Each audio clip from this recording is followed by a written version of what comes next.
मुंबई उच्च न्यायालय नागपूर खंडपीठ नागपूर शिपाई पदाकरता निवड प्रक्रिया 2025 मध्ये विद्यार्थी मित्रांनो, ज्या विद्यार्थ्यांनी फॉर्म भरले असेल किंवा कोणकोणते विद्यार्थ्यांनी डॉक्युमेंट पाठवायचे आहे, कोणत्या पत्त्यावर पाठवायचे आहेत, 15/9/2025 पर्यंत पाठवायचे आहेत. लवकर पाठवून घ्या, कारण येणाऱ्या काळामध्ये भरपूर सुट्ट्या असणार आहेत. त्या सुट्ट्यांच्या अभावी जर तुमचे डॉक्युमेंट तिथपर्यंत पोहोचले नाही तर तुमचं नुकसान होऊ शकतं. मग विद्यार्थी मित्रांनो, ज्या उमेदवाराची नावे यासोबत संलग्न यादीत नोंदवली आहेत, लिस्ट त्यांनी खाली दिलेली आहे. हा जो पूर्ण PDF आहे ही आपल्या टेलिग्राम चॅनलवर उपलब्ध होऊन जाईल.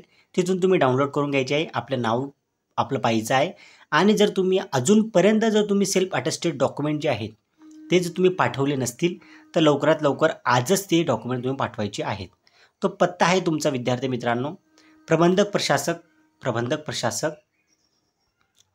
मुंबई उच्च न्यायालय नागपूर खंडपीठ सिव्हिल लाईन्स नागपूर 440001. स्पीड पोस्टने पाठवायचे आहेत. मग कोणकोणते विद्यार्थी आहेत ते खाली दिलेले आहेत. सोयीप्रमाणे छायांकित प्रति स्पीड पोस्टच्या माध्यमात व्यतिरिक्त रिक्त माध्यमातून स्वीकारले जाणार नाही, याची तुम्ही काळजी घ्यायची आहे. जर कोणत्याही उमेदवाराने वरील निर्देशांचे पालन केले नाही तर त्याची उमेदवारी पुढील निवड प्रक्रियेसाठी ग्राह्य धरली जाणार नाही, हे सुद्धा तुम्ही आवर्जून लक्षात घ्यायचं आहे. तर डॉक्युमेंट कोणकोणते आहेत तर तुमची ऑनलाईन अर्जाची प्रत असेल, जे तुम्ही ऑनलाईन भरताना तुम्ही काढली असेल, जन्मतारखेचा पुरावा असेल, त्यामध्ये तुम्ही लिव्हिंग सर्टिफिकेट असेल तुमचं, किंवा तुमचं जन्म प्रमाणपत्र असेल, तुमचं SSCचं म्हणजे 10वीचं बोर्ड सर्टिफिकेटसुद्धा चालतं. त्याचं झेरॉक्स जे आहे ते तुम्ही तिथं सेल्फ अटेस्टेड करून म्हणजे तुमची स्वतःची स्वाक्षरी करून तुम्ही तिथं पाठवायची आहे. शैक्षणिक पात्रतेची परीक्षेची तुम्ही 7वी 10वी 12वी किंवा ज्या पद्धतीने तुम्ही अर्जात नमूद केलेलं आहे शैक्षणिक जे तुमचं असेल शैक्षणिक पात्रता, ते गुणपत्रक आणि प्रमाणपत्र तुम्ही तिथं पाठवायचं आहे. त्या पद्धतीने 4th आहे तुमचं जाहिरात प्रसिद्धीनंतरची तारीख असलेले 2 प्रतिष्ठित व्यक्तींनी दिलेले चारित्र्य, जे तुम्ही चारित्र्य प्रमाणपत्र जे आहे ते मी तुम्हाला सांगितलं होतं. जाहिरातीमध्ये जे नमुना ब नुसार जे 2 प्रतिष्ठित व्यक्तींचे जे चारित्र्य संपत्तीविषयीचे जे असतं प्रमाणपत्र, जे तुम्हाला मी बनवायला लावलं होतं ते तुमच्याकडे असेलच. त्याचं झेरॉक्स काढायचं आहे आणि ते सुद्धा तुम्हाला तिथे पाठवायचं आहे. जर तुम्ही कोणत्या जातीमध्ये जर येत असाल तर त्या जातीचा दाखलासुद्धा तुम्हाला तिथं द्यायचा आहे. महाराष्ट्राचं आदिवासी प्रमाणपत्र म्हणजेच डोमिसाईल सर्टिफिकेट तुम्ही द्यायचं आहे. त्यानंतर लहान कुटुंबाबाबतचे घोषणापत्र जे जाहिरातीसोबत अनुसार असतं ते तुम्ही भरून जे आहे ते स्वाक्षरी करून जे आहे ते तुम्ही तिथं त्याचं स्वाक्षरी करून त्याचं झेरॉक्स वगैरे काढून तुम्ही तिथं पाठवायचं आहे.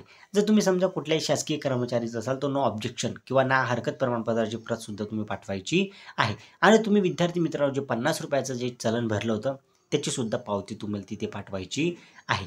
समजा एखादी विद्यार्थिनी असेल, तिचं जर नावात बदल झाला असेल किंवा विद्यार्थी असेल त्याचा नावात बदल झाला असेल, त्याने जर गॅझेट बनवलं असेल किंवा विवाह नोंदणी प्रमाणपत्र असेल ते सुद्धा तुम्ही ते पाठवायचं आहे. विद्यार्थी मित्रांनो, हे डॉक्युमेंट जे आहेत ते तुम्ही तिथं लवकरात लवकर पाठवून द्या, कारण शिपाई पदाकरिता जे विद्यार्थी जे आहेत खाली दिलेले आहेत त्यांचे नावं आहेत. हे नावं तुम्ही पाहून घ्या. जे विद्यार्थ्यांचे डिस्ट्रिक्टसुद्धा दिलेले आहेत. या भरपूर विद्यार्थ्यांनी सिलेक्शन किंवा त्यांचं जे पुढची जी प्रोसेस प्रक्रिया आहे ती त्यांची कुठल्याही प्रकारची अडथळीत होता कामा नये. त्या अनुषंगाने तुम्ही लवकरात लवकर जे आहेत तुमचे डॉक्युमेंट पूर्तता करून तुम्ही पाठवून द्यायचे आहेत. अशाच पद्धतीचे अपडेट्स आपल्या चॅनलवर वेळोवेळी मिळत असतात. जर तुमच्या एखाद्या विद्यार्थ्याचं नाव सिलेक्शनमध्ये तुम्हाला दिसत असेल तर त्या विद्यार्थ्याला सुद्धा ही माहिती तुम्ही पोचवायची आहे, जेणेकरून पुढील जी प्रक्रिया असेल त्याच्यामध्ये त्या विद्यार्थ्याला बाद ते करणार नाही, याची त्या विद्यार्थ्याने सुद्धा काळजी घ्यायची आहे. ज्या विद्यार्थ्याचं नाव आहे आणि ज्या विद्यार्थ्याचं नाव नाही त्यापर्यंत तुम्ही ती माहिती पोचवायची आहे. चला विद्यार्थी मित्रांनो, तुमची मी आता रजा घेतो.